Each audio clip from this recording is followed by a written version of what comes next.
Hello. So in this video, what I have in front of me and what I'm going to be discussing about is the Cortizone 10 maximum strength. Alrighty, so let's get to it.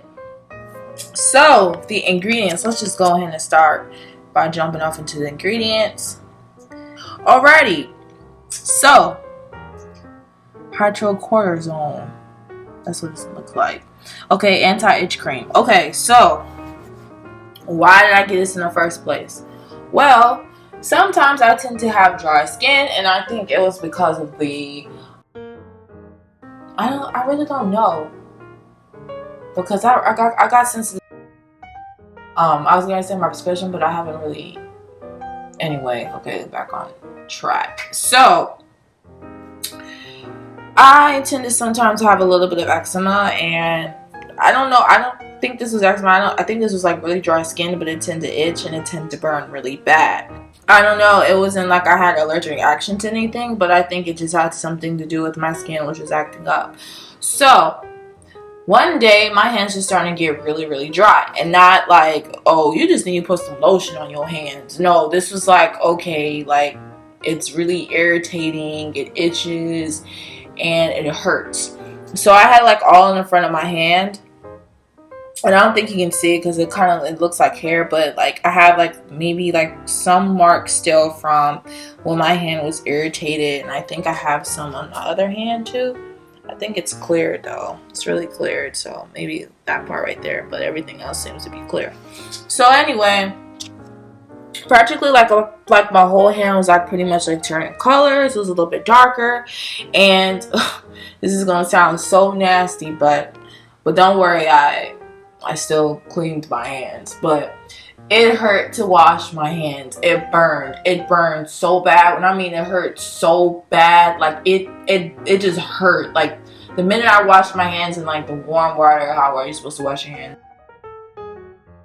It hurt. It burned. The minute I even put soap on my hands, it burned. But I still had to do it. I still had to suck it up, because ain't no way I'm getting ready to walk out the bathroom with no washed hands. Like I just couldn't do it. I had to scream, I had to yell, I had to do whatever I had to do. I had to do all that. So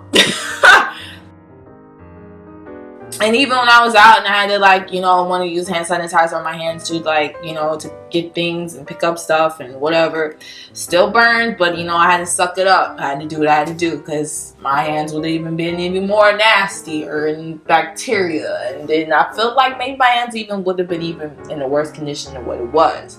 So anyway, so I still tend to still wash my hands and everything else too, and I think it may have to do something. I had to do something with gloves too, because I had on some gloves like the one you're supposed to clean with, and sometimes my hand was kind of itchy from that and burning from that. But anyway, so I tried this and it worked.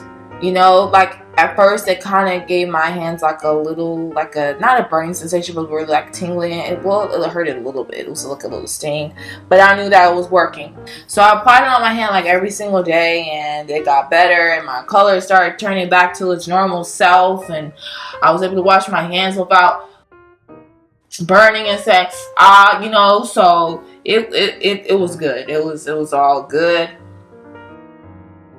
I've actually used this in my ear when it was itching a little bit too, along with my exfoliator, like earwax thingy.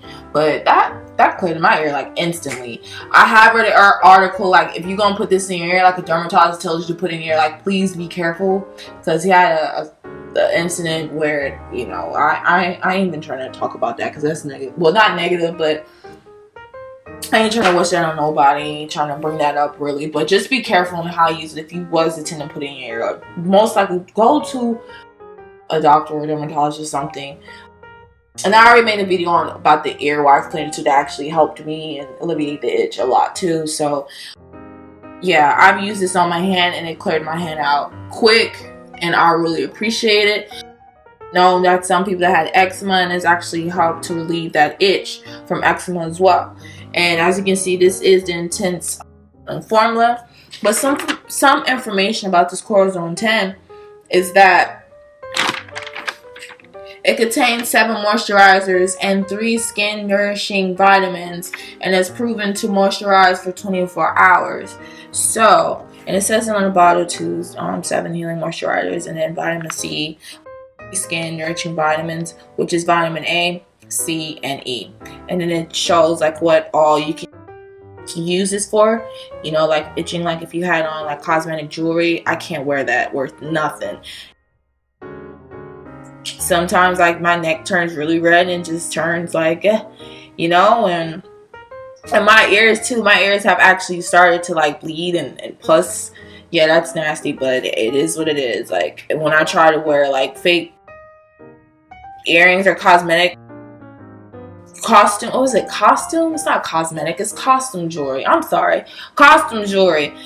I can't wear that like that, especially not in my ears, because my ears tend to really get red, itch, and it just starts to like flake. And yeah, my skin is so sensitive, it's not even funny. But this company was manufactured by Chatham and founded in Tennessee in January 30th, 1879 as the Chattanooga Medicine Company by Zebon Carter Patton. Okay. So yeah. Yeah. Hope I said your name right, man, for real. But yeah, like definitely try it out. And I know they have different Cortizones too, like as far as like different kinds. But this is the one that I wanted to work on my hands, and it definitely worked on my hands. So again, this is the Cortizone 10. This is maximum strength and the intensive healing formula. Look for that lavender background font with the white where the intense healing formula if you want to get this specific one.